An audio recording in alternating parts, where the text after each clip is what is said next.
If this goes on, don't panic. Bringing hope to the world through speculative fiction.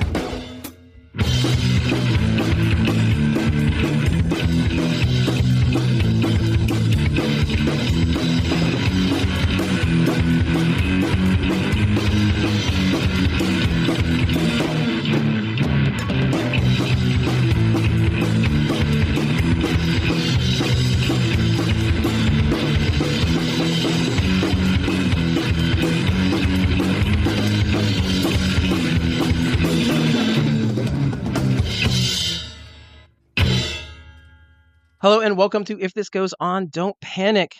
Today we have teacher, scholar, sociologist, author, aid worker, and editor Malka Older. Kat, how are things going with you? They are pretty good. It is our brief spring here in Indiana, which means we'll have about 3 days of it, and then summer will hit.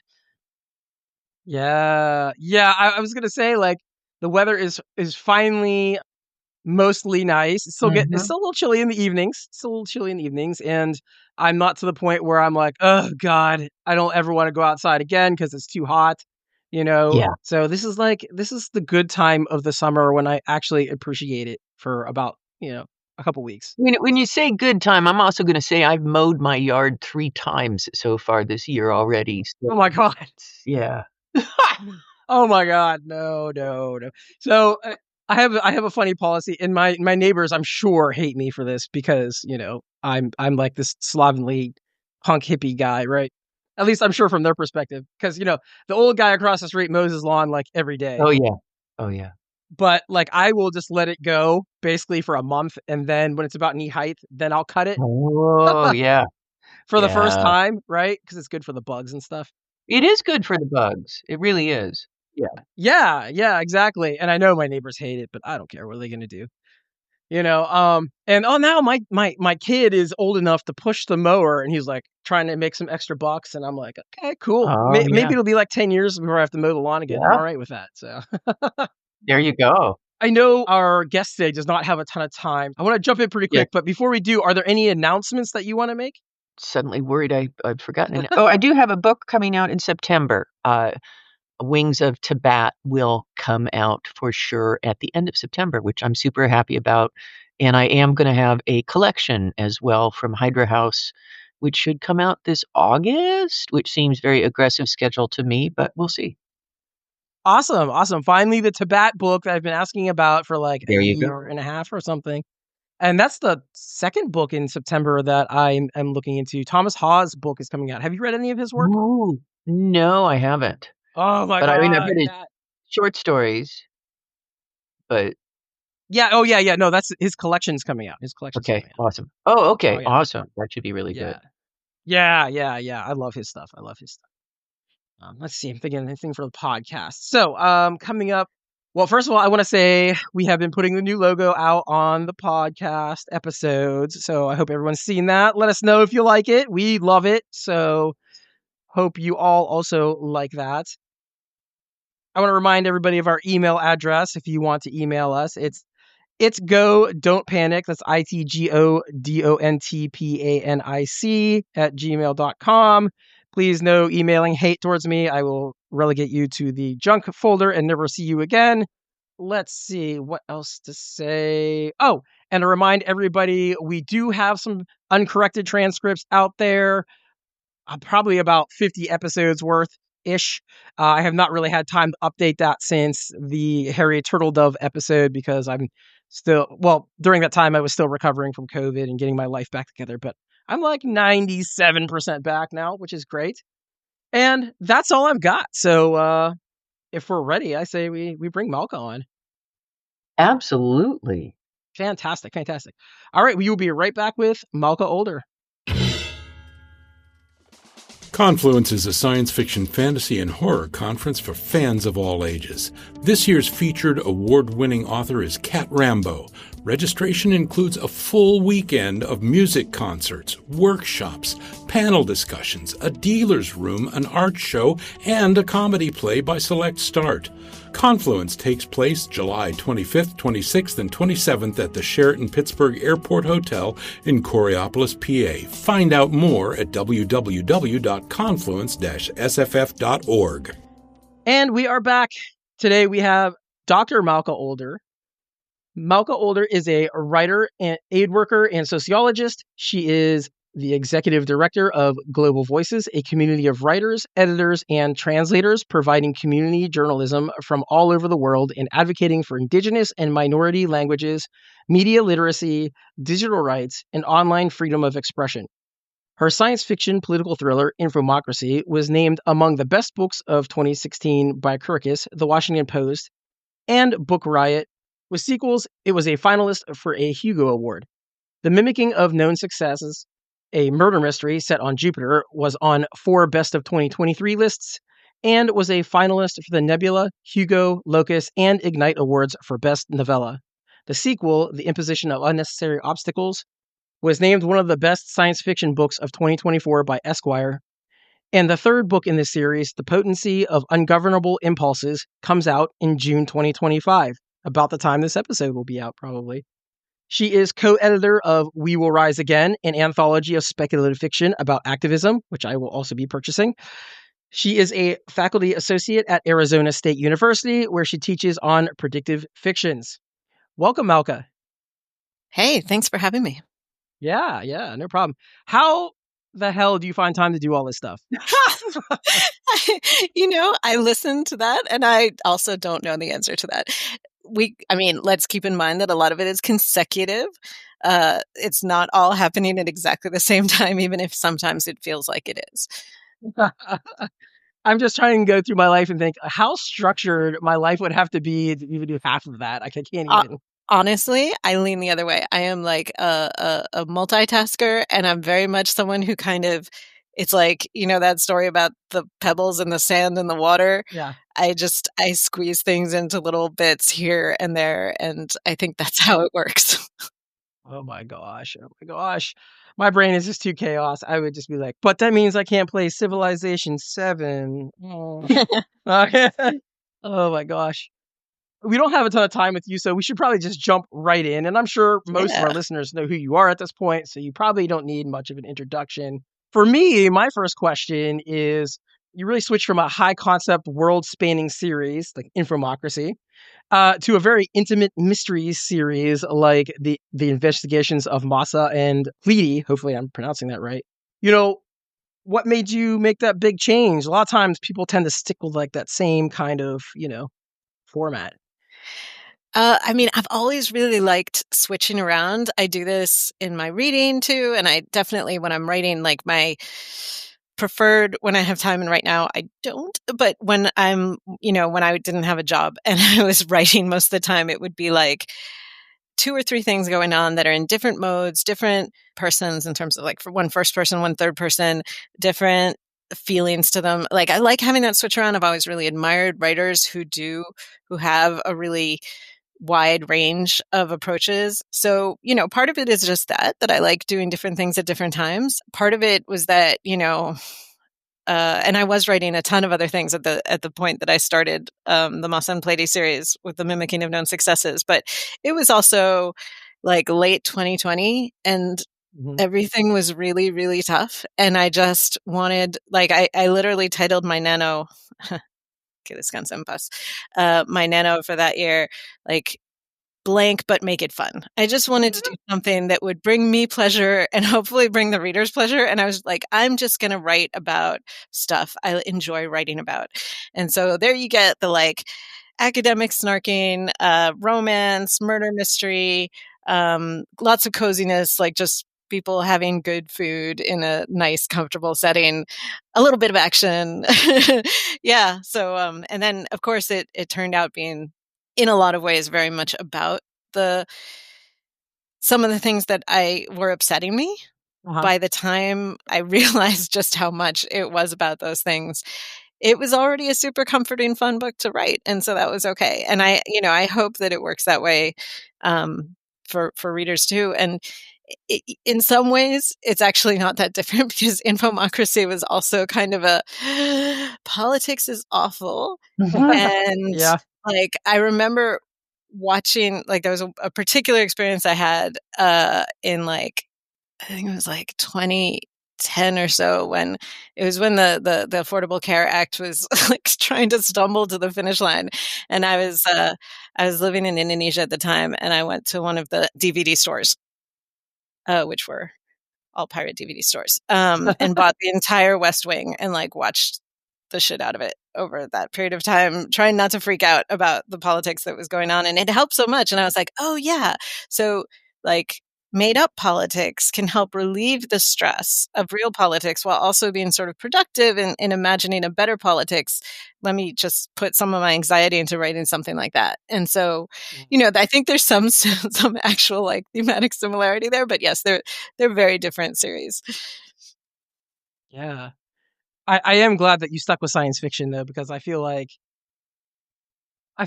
everybody's super focused on fantasy and horror right now. You know what I mean? And while I do enjoy those genres quite a bit, I'm like you, I jump around a lot, science fiction is still my number one, and I think will probably be my number one for quite some time moving forward. So I have burning questions about how you are constructing your mysteries, because Yeah. it seems like such a challenging form to write. And so, like, do you start with the answer? Do you start at the beginning and not know the answer? How are you doing it? Yeah, I probably, I don't know. The way I do it is, it's a very similar way to the, most of my books, when I construct them, I have strong feelings about as a reader, right? I have strong feelings about plots that are too, that telegraph where they're going, that feel too predictable to me, that are too like, okay, I've seen this done before. But I also really like stories that feel like they come to a closure, that feel like stories that are satisfying to me. And this is a hard circle to square. So the way that I approach it as a writer is I try to build up the setting and the characters first. And the mood, I think, is also really important there. And as I build those up, things in the plot start to happen a bit more organically. So I feel like, oh, this character would do this. And that helps. And then it ends up being a situation where I write out of chronological order. I don't write in the order that the chapters happen. But at some point, I have like enough critical mass of my understanding of the characters and the situation that I can start to slide it together. And then I do have to often like go back and do some editing and change around a little bit what happened to make it an actual mystery. And, and it's been interesting actually to read the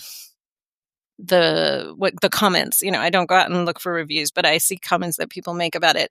And I mean, mystery, it's such an interesting genre because you do have this really wide variety of like, and I read a lot of mystery and a fair range of like the classical, and you have this, like if you look at the Dorothy Sayers, they tend to be really intricately constructed, where you have, all these coincidences that happen to add in red herrings, or make it seem way more complicated than it is because this particular person happened to miss the train and get on this train, and they have all these really complicated things.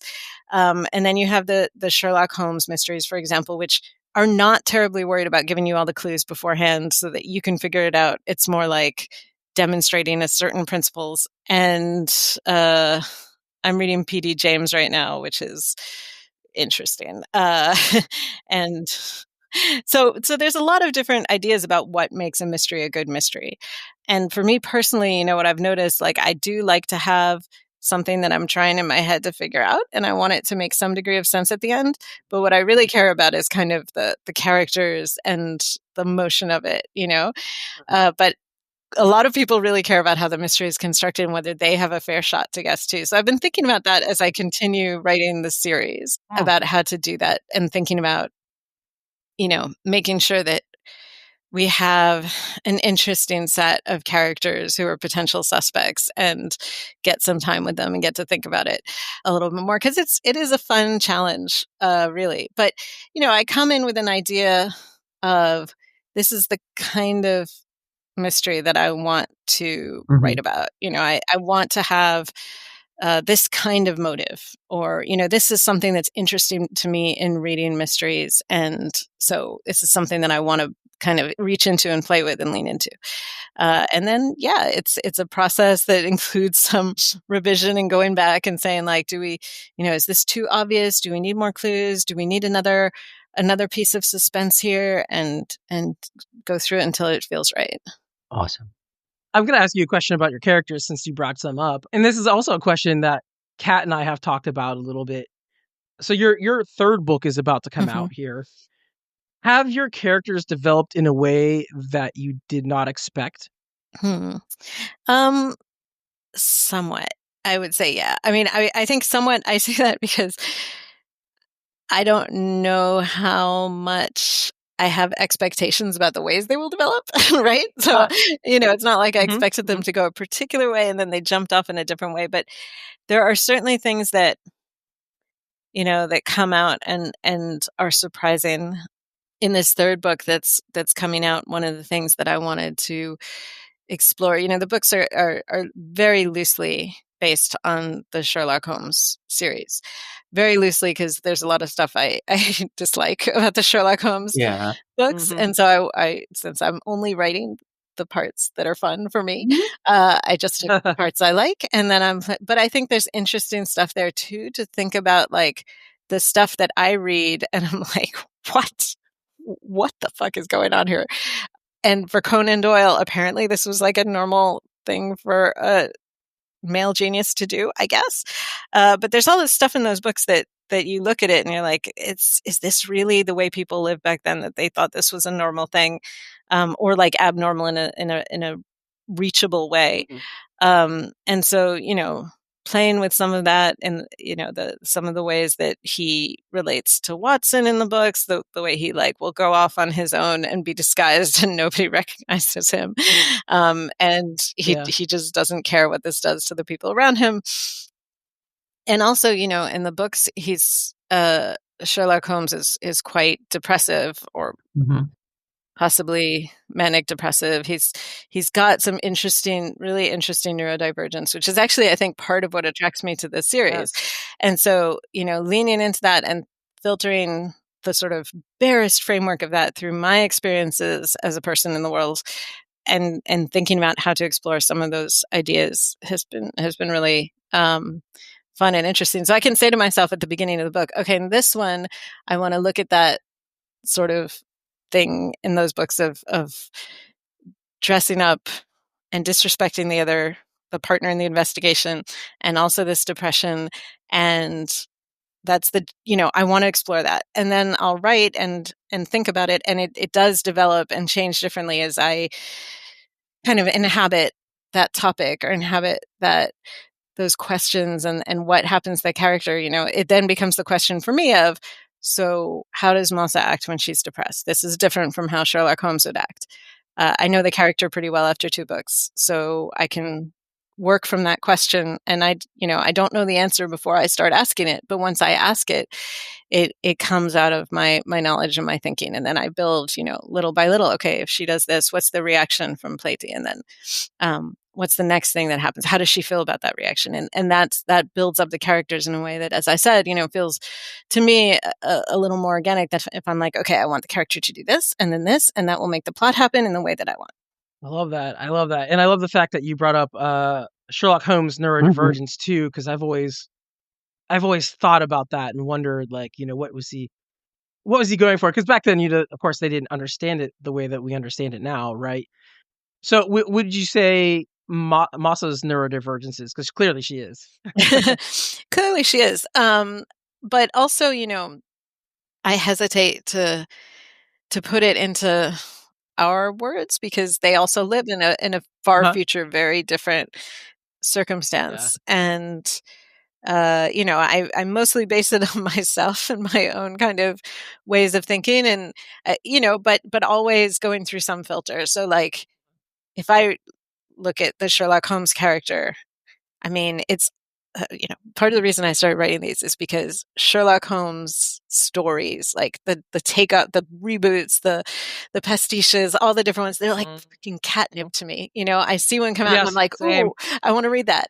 And I really went to myself like, what is it that makes this so appealing to me? Especially when, the original stories, some of them are quite good in certain ways. Some of them are not. A lot of them are very hard, I think, for us to access, because some of the things that are frightening or that have a lot of drama for those people do not for us. Mm-hmm. But when I was thinking about the things that make them appealing to me, certainly that question of neurodivergence, I think the partnership between people whose brains work very differently is very fundamental. Mm-hmm. But like, I mean, my brain does not work like Sherlock Holmes's brain, and yet there's something there that's similar enough that I could feel that affinity, or that like, yes, this is cool and interesting, and also kind of relatable. So then, thinking about, okay, what's the character that is closer to me, that's someone that I feel like I can write about, that still has some of those aspects of, I can hype up certain parts of it to make it more, you want a hero who's got certain extra, right? Like I did with Mishima. I am not swinging across the room hanging from chandeliers. You want to have the character be a little bit extra, but still relatable to all those things that make it interesting to me. You have a job that brings you in contact with the world at large, I think, more than a lot of people. And how does that end up influencing your writing? Does it creep in? Do you sometimes get ideas from it? Do you have to compartmentalize things? I think it's been a big influence on my writing. Certainly the ideas for Infomocracy came up when I was living in other parts of the world and moving around a lot. I mean, I say parts for a reason. And I think that, then having that kind of global perspective has been really important to me, to the extent that it's possible. And I think too that my writing is partly responsible for me being in the job that I'm in right now. So it definitely goes in both directions. Right. I think too that, with both of these series, I mean, Infomocracy is very consciously global, and it's very much thinking about what does a global, with exceptions and with a lot of variation, but what does a global political system look like? And then, the world of the Mossa and Pleiti books on Giant is like, if you take the population and put it somewhere else, but it's not someplace where the existing divisions map easily. So things are going to change a lot in terms of what the divisions are between people, in terms of how people's heritage and histories are thought about. So that's, I mean, it's been a really interesting exercise to think through some of that, but it is really important that I try to, I mean, I cannot, as a single person, represent the whole world. I think that it's really important that we accept our own specificities, and the fact that we're writing about our own experiences, and not saying, oh, this author has to be universal and this piece of art is universal and everyone should feel the same way about it. No, I disagree with that concept, but I do think, to the extent that it's possible, to keep myself, to continue thinking about other people, about, how does this play out for people who aren't like me? And also, I mean, I'm someone who comes from a lot of different backgrounds myself. So it's, part of that is to look within and say, okay, so, this part of my background, or this part of my background, how would people from those two traditions come separately to this world? So yeah, I think it does influence it. Also, I tend to, as I said, I'm a multitasker. I'm a very kind of scattered magpie associative way of thinking.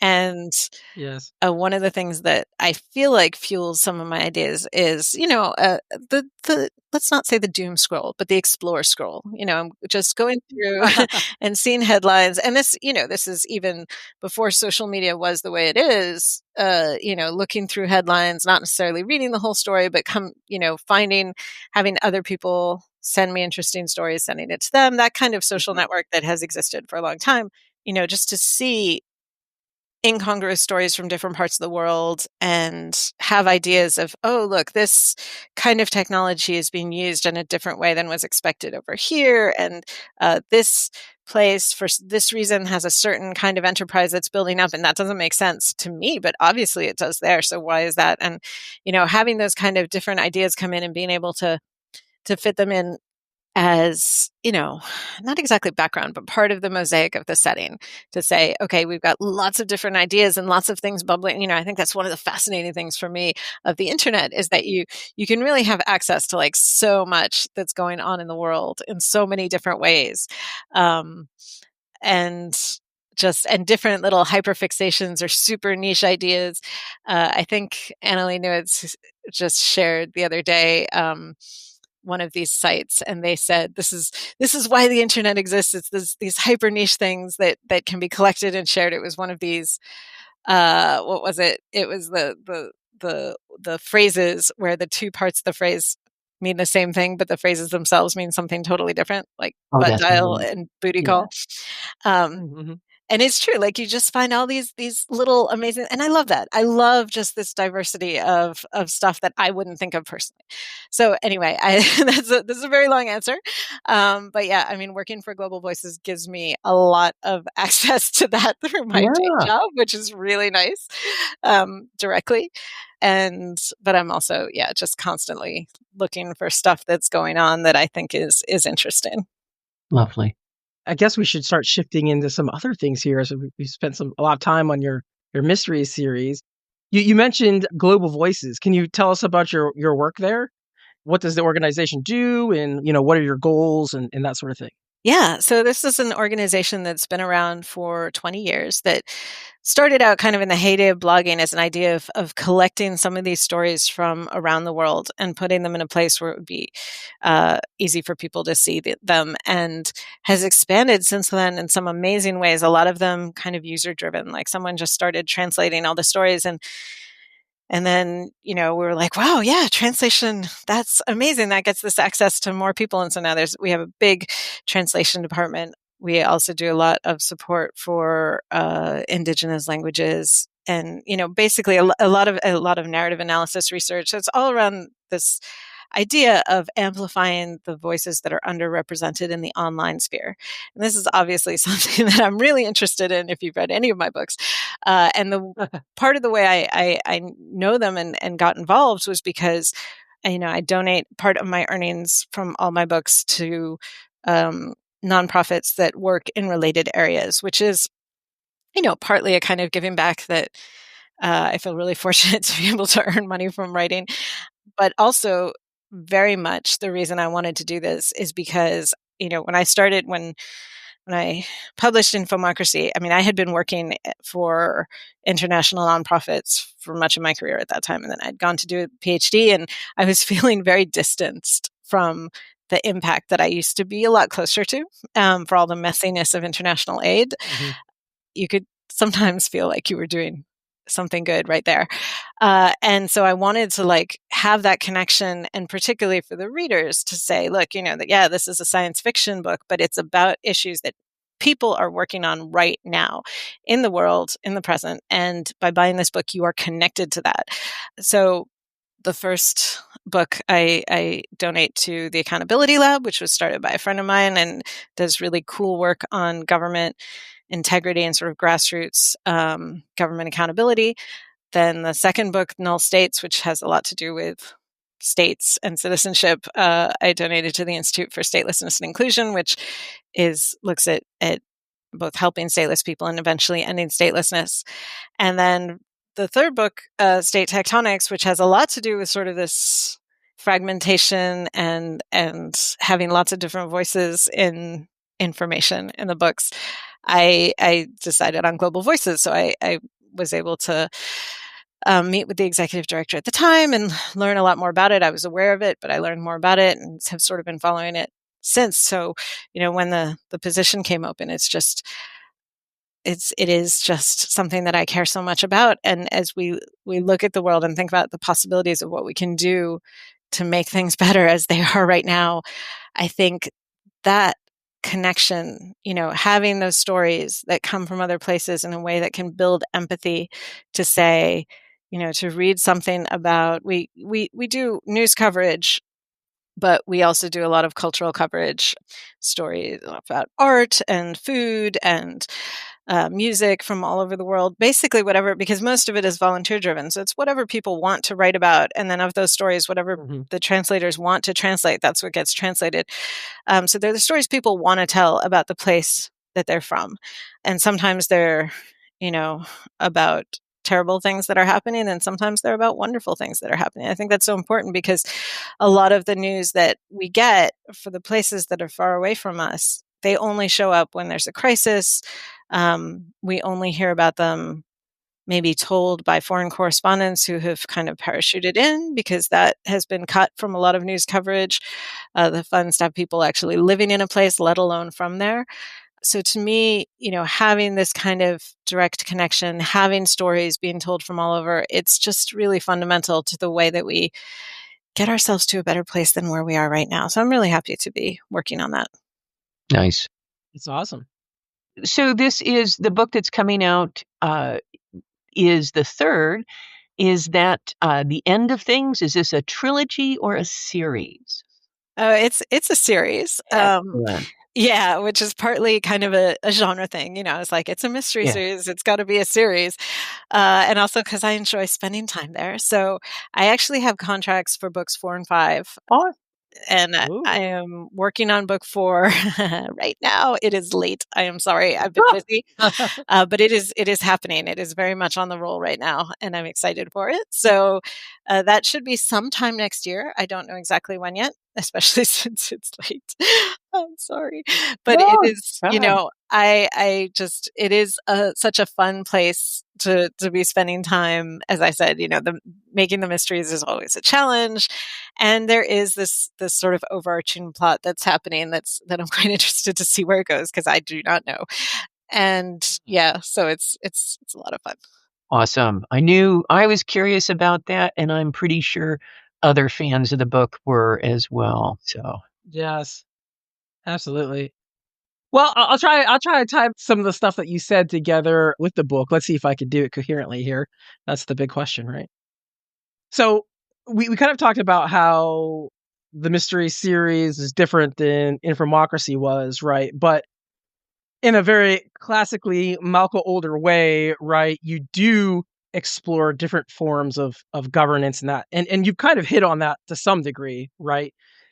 But this time in the mystery series, the political stuff is a little like more in the background, right? Mm-hmm. Like Infomocracy, it was a huge part of the plot, Mm-hmm. right? Here, it's just kind of happening in the background. It affects things in the plot, but really the plot is more about the characters, right? In that particular mystery. I'm curious about some of the things that you are trying to explore, and you've already mentioned a few, I think. But I'm also wondering. Well, let me say this.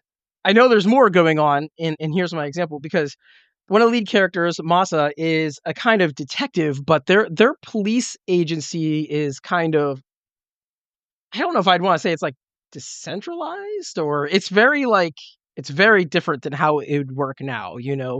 I'm curious, like what other political things that you're playing with and experimenting with in the background that maybe someone who's not reading super critically would miss. Yeah, that's a great question. It is such a different setting. Yeah. And so it really has been a way for me to think about what things would look like on a, sort of survived by clinging on with its fingernails humanity that has ended up on a bunch of decentralized platforms that are also connected, really interdependent, like really struggling in a hostile environment.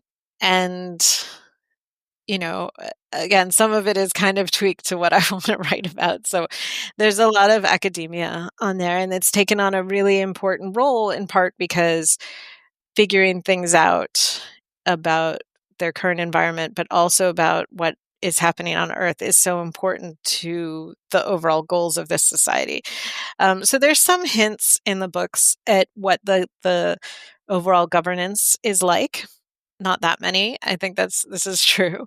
But there's quite a bit also about kind of the practical impacts of this governance on the people in the books. And the mysteries, even though they are, generally it is a very different scale than Infomocracy. It's much more intimate, as you said, but there tends to be some implication in terms of the overall direction that the society is going in. They have this really long-term project, right, of trying to rehabilitate, and then literally rehabilitate as in relive on Earth. And it's something that's really fraught. I mean, this is also really where the books get into dealing with stuff that the hard stuff that we are thinking about right now, of course, because the books are very much about climate change. I think they're odd books in a way, as I kind of mentioned earlier, in that, they're very cozy, they're very comforting, they're very safe in some ways, but they're also literally post-apocalyptic books. Mm-hmm. There's one part in the first book where they talk about someone who's an end of the world preacher, but the end of the world he's talking about has already happened. He's actually talking about history. And so there's a lot for the characters, there's a lot of sort of thinking about their responsibility, their inherited responsibility, I guess, for what happened to Earth and how that impacts the decisions they make in their present, about what they're doing to the planet they're living on and whether it's really a good thing to go back to Earth, even if they can make it livable again. And, how decisions are made, because that was clearly one of the problems on Earth. So there's a lot of that is kind of somewhat implied, sometimes explicit, but a bit, distanced from the core of the problem and the core trauma. So it's an interesting thing to write. It's, as I said, it's so much fun. It is a very pleasant place to spend time, and at the same time, it's kind of grappling with all these very difficult things. Yeah. I'm reading. Well, I shouldn't say reading. I was reading this book called Speculative Whiteness, and the podcast is doing a series on this actually. So listeners, go I and just check read that out. that. I was going to mention that as the book I was reading currently. Oh, really? Good. I'm curious. I'll be very curious to hear what you think about it. But one thing that it has made me think about is justice in writing. So my question for you, Malka, is like, how can fiction writers better represent justice in their work? That's a great question. I think that there's so much of I'll talk about detective stories, particularly since this is detective genre. And I've said it's something I'm interested in. When you go back to looking at the classic ones, there's so many that really have built into them this idea that some people deserve different treatment based on mostly class, sometimes race, gender, and that has gotten baked in, I think, to a lot of fiction. We've also had, a whole, if you look at Hollywood, if you look at kids shows, like there's this whole thing about kind of taking the high road and being better than the bad guys. And I think there's a lot of frustration with that right now, given where we are. Mm-hmm. Taking the high road often fails to engage with this problem that we don't actually have justice that works the same way for everyone. That, if you look at the difference between the way white collar crime is treated and any kind of crime committed by a poor person, it's not the same. If you look at the way criminals in the government are being treated, there is this idea that there's a kind of propriety around certain kind of people, that they need special consideration because they're famous or because they're rich or because they had a good education and speak like it. So I think when we write books that particularly, I mean, any books, I think that present day sort of realistic, whatever fiction, detective fiction should also be looking at this a little more clearly. But when we write books that are separated from reality, whether it's science fiction, alt history, fantasy, horror, whatever, we do have a chance to talk about things before people realize exactly what we're talking about in relation to their own lives. And I think it gives us a chance to highlight some of those inconsistencies and think about what justice would look like away from all the assumptions that people have about what it should look like, right? Similarly, democracy and all these other big fancy words that are very hard to define in practice and that have a lot of nuance and a lot of multiplicity contained in them. And it's easy for people to just say the word and then think of it as a good thing and some abstract thing. And I think part of what we can do as writers is make it much more concrete. And within that, try to make it much more representing the actual value as opposed to some pretend version that is better for people with power. Awesome. Just glancing at the time now and seeing what time it is. I know we wanted to talk briefly about your new anthology that's coming out. So you've recently announced a collection of stories and essays called We Will Rise Again. That seems to be primarily spec fic writers, including some really big names like N.K. Jemisin and Charlie Jane Anders, as well as some of my personal favorites like Sam Miller, for example. How did this come about, and what can we look forward to in this anthology? Yeah, it's super exciting. So I was for a while, and maybe we'll come back to it, hosting something called the Sci-Fi Sparkle Salon, which was supported by Arizona State, where I work, and was me, Annalie Newitz, Amal El Mokhtar, Karen Lord, and Arkady Martin. Is that everyone? I hope that was everyone. No, I'm forgetting someone. Sorry, it's been a while since we've done one. It was this great group of people that we would hang out and talk, and it was fantastic. We really need to do one again. But part of what came out of that is that Karen and Annalie had a conversation sparked from one of our recorded conversations and thought about this idea of making an anthology around activism. Then brought me into it. So the three of us are the editors.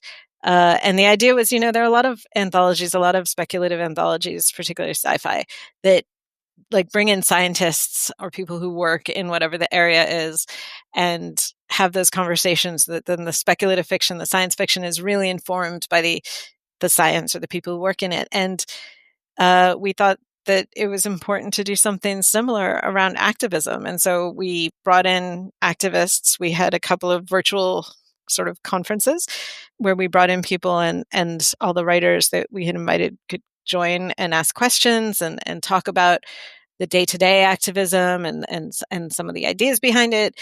We tried to get a range of people doing different things. And then we asked all the writers also to find an activist that they admired or who was working in something they cared about and have a discussion with them before they or while they were writing or before they wrote.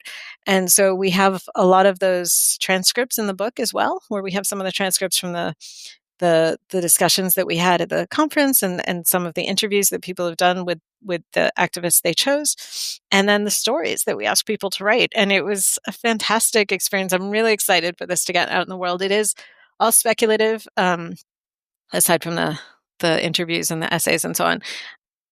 There is both science fiction and fantasy treatments of activism. There's a really wide range of sort of both the causes that the activism is around and the approaches. And we really hope that it's both inspiring and practical. That sounds amazing. It really does. It really does. Couldn't agree more, Kat. Okay, I guess we should start wrapping things up. So what is bringing you hope right now, if anything? Yeah, it is. I mean, it is a tough time right now. There's a lot going on that is depressing and infuriating and challenging. But I also have so many sources from hope across a lot of the things that we've talked about. I mean, the people who wrote for that anthology and the activists that we talked about, I should say too, the anthology comes out in December from Saga. The activists that we talked about, we talked to some people who have been activists since like the 80s, and just their experience of having setbacks and coming back and finding new ways, and realizing that the setback also laid the groundwork for a greater victory in the future. This was inspiring. Obviously, my work at Global Voices is giving me a lot of hope all the time, because I just am constantly working with people who are contributing their time to share something they care about with the world, and people who receive that sharing and want to give back or have something to add to the conversation and have great stories to tell about different places in the world. And I just finished teaching my course at Arizona State, which is on predictive fictions. It's about the ways we think about the future. So having students who are thinking about the ways that the future is presented and critiquing that and looking at ways to think about it better, very hopeful. And yeah, I try to take the long view sometimes when it's tough, and to also just look at all the people who are out there, yelling and organizing and coming together and supporting people in small ways, sometimes privately if they can't do it publicly, sometimes really loudly if they can't do it physically. Just everyone finding different ways to try to contribute to making the world a better place. That's makes me hopeful. Love it. We've already talked a lot about this, but you mentioned that book 3 is coming out. Book 4 and 5 all have contracts, and 4 is in the works. You have this anthology coming out. Is there anything else that you have coming out that you would like to talk about? Gosh, no, I am. I've got a couple of op-eds that have come out recently in different places, the Philly Inquirer and Inside Philanthropy, mostly just because I get mad and I got to write something that comes out sooner than 2 years from now. Yeah. But otherwise, yeah, I'm trying to focus on the long form for my writing when I can, because I'm too busy to do a lot of short fiction at the moment. Yeah. Awesome. And where can everyone find you online? Mostly on Blue Sky these days, where my handle is Older. I'm also on Mastodon, but don't spend as much time there. I curate the Global Voices newsletter, which comes out every week. You can sign up on our website if you want to hear my picks of news from around the world. I am technically on Instagram, but I've been trying to pull back from Meta products and also just clean up my phone. So yeah, mostly Blue Sky if you want to hear me rant about stuff. Awesome. Kat, any final questions? No, I think we should let Malka go about her day, because she is a very busy woman, as we've noticed. Yes, extremely. Well, thanks so much for coming on, Malka. We really appreciate it. Yeah. Thank you for having me. It was a pleasure. I'm sorry the scheduling was such a headache. But, as you say, quite busy. But, I really do think it sounds busier than I am. But so don't let me intimidate you unless you need to be intimidated, in which case, be intimidated. Okay, I love that. Yeah, thanks so much for coming on. And yeah, we really appreciate it. And hope to talk to you on the show again sometime in the future. Thank you so much. Looking forward to it. And that was our interview with Malka Older. Before we continue on, don't forget to share our podcast with your friends on social media. Don't forget to rate and review us. As I always say, we've got a Patreon at patreon.com/ifthisgoeson. And we also have a Ko-fi, that's Ko-fi. As always, I don't like to spend a lot of time on this stuff because generally we're okay, at least at the moment, if money is still worth anything when this comes out. I'm going to make that standard, Kat. That sounds fine. I agree that the times call for it. So, commentary, thoughts, opinions? I thought that was really, really lovely. It was really fun to talk to her again after having talked to her several years back. It's always Yeah. fun when we get repeat guests. It's weird that we've gotten to the point now where we can have repeat guests. Yeah, many repeat I mean, well, let's see. Yeah. At least 4, I think. Bunch, So yeah. maybe Yeah. 5, yeah. Yeah, it's cool, and it's 'cause we're talking about this before the episode started. She was I know, in our first 10 guests, I'll just say that because I didn't count the exact number, but and then here we are. This is like we're over 100 at this point, over 100 I know. episodes, which is Wild. crazy to even think about.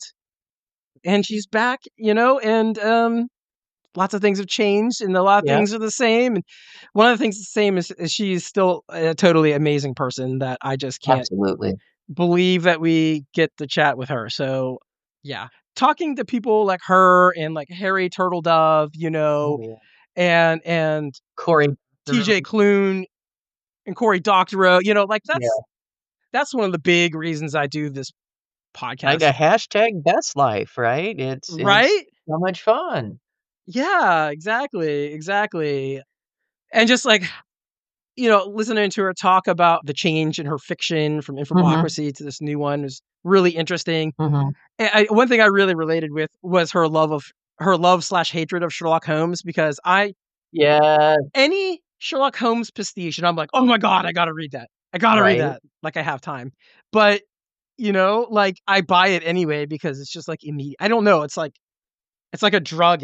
I have this It weird is. like It is. connection It's to a it. very particular flavor. I know, I agree. I will always go for a Sherlock Holmes adaptation because so many of them are so interesting. They are. It's so strange how that works. So, what are you reading these days? Well, as mentioned earlier, I just finished Speculative Whiteness, Science Ooh, Fiction in yeah, the Alt-Right, which, speaking as someone who is kinda on the sidelines of a couple of the things that he talks about, it's interesting, and I thought it was, yeah, uh, interesting partially because he kinda talks about the motivation behind some of the, trying to take over science fiction, which uh, politically based. And then, oh my god, I can't even remember what I'm in, about a few chapters into Haruki Murakami's, The City and Its Uncertain Walls, which is, of course, lovely so far. yeah. I want to ask you a question or two about speculative whiteness, if that's okay. Sure. Well, first of all, when I was reading it, I almost expected your name to be in that book. I was especially when they started talking about Scalzi and the rabid puppies and stuff. I'm like, It's Kat's gonna be here, isn't she? it's funny because I saw one of them the other day, one of the, figures in this actually rail against me as one of the main figures in the Sifwa ousting, and I'm just like, "Yeah, dude, I was on the sidelines." Yeah, it's interesting. I mean, and particularly, of course, with politics at large, happening right now, it's, particularly distressing. But no, Yeah. I do think, like, there's a thing on the back that says, "Although fascists insist that tomorrow belongs to them, they have always been and will continue to be contested by anti-fascist fans willing to fight for the future." And I think that is one of the things that gives me hope, right? Is that Yeah. we do have many people deeply invested in making the future a better one instead of a random hellhole ruled over by billionaires. Yes. Yes. Good description. Yes. Yeah, I had you in mind a lot while reading that, I'll be honest, just Ah, with your connection to all these people from the past and having been in SIFWA and led SIFWA for a yeah, long time, yeah. you know? So, that's so interesting. What are you reading? I finally finished Moby Dick, finally. Nice, okay. Yeah. I am You ready for the book report? Yeah, yes, I am ready for the book report. It's funny you mentioned that because my friends at Hugo Girl podcast are huge Moby Dick fans, and I connected them up with Sam Miller, who's also a huge Moby Dick fan, Nice. so that they could chat about it. This is prior to me having read it, and as soon as I finished it, I'm like, okay, I am ready for the Hugo Girl Moby Dick session with Sam Miller. Let's do it. I'm not sure how seriously they took me, but they have not sent me an email to do a Moby Dick discussion panel yet. But we'll see. It may happen. Who knows? It may. Who knows? But I am currently reading The Sentence by, I don't know if I pronounced his last name correctly, The Sentence by Gautam Bhatia. Oh, yeah. I haven't read that yet. That looks really interesting. I'm about halfway. It's really good. I love it. It's my favorite kind of science fiction in that it's very like idea-based. I mean, the characters are done very well. Don't because I know a lot of idea-based science fiction kind of just eschews characters. It's not like that. But it is very philosophical. It is very like exploring. It actually reminds me a little bit of Malka Older's work. Also reminds me a little bit of Ada Palmer's work.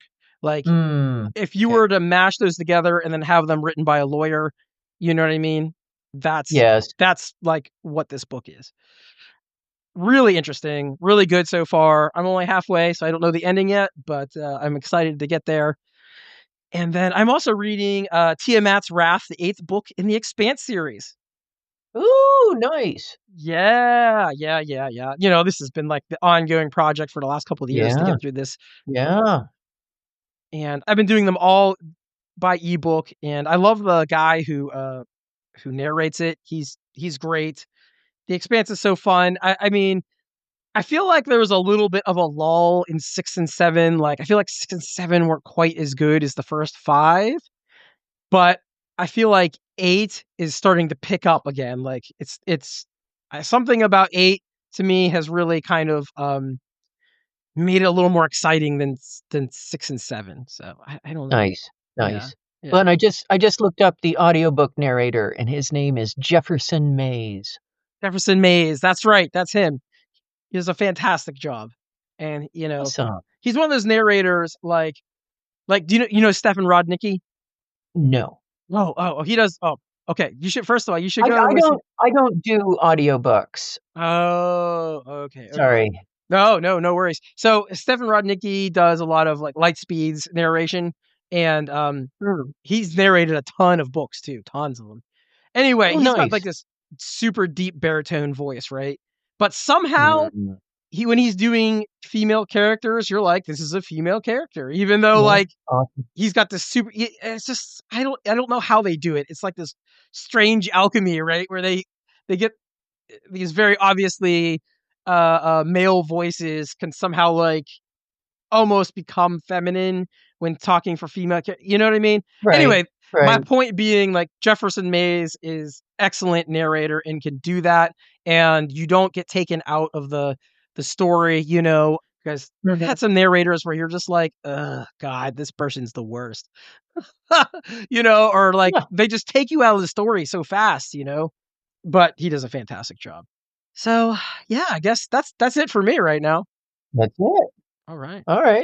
Well, fantastic. As always, I have enjoyed our conversation. Yes, this has been lots of fun.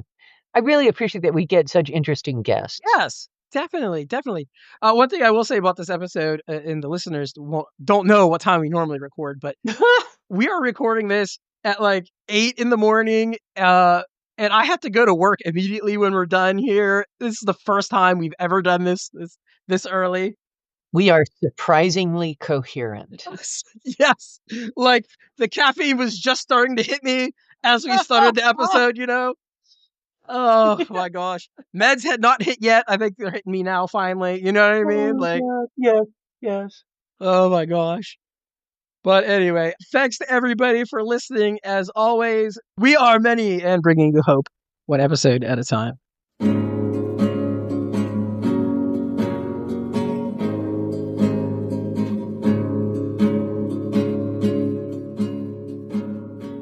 If This Goes On, Don't Panic is edited and produced by Alan Bailey. Our theme music is by Father Flamethrower. Additional music by Christopher Snydrowski. And outro music by Sable Aradia. Intro by Dave Robinson. A special thanks to our guest, Malka Older. Thanks for supporting us, and we'll see you again soon.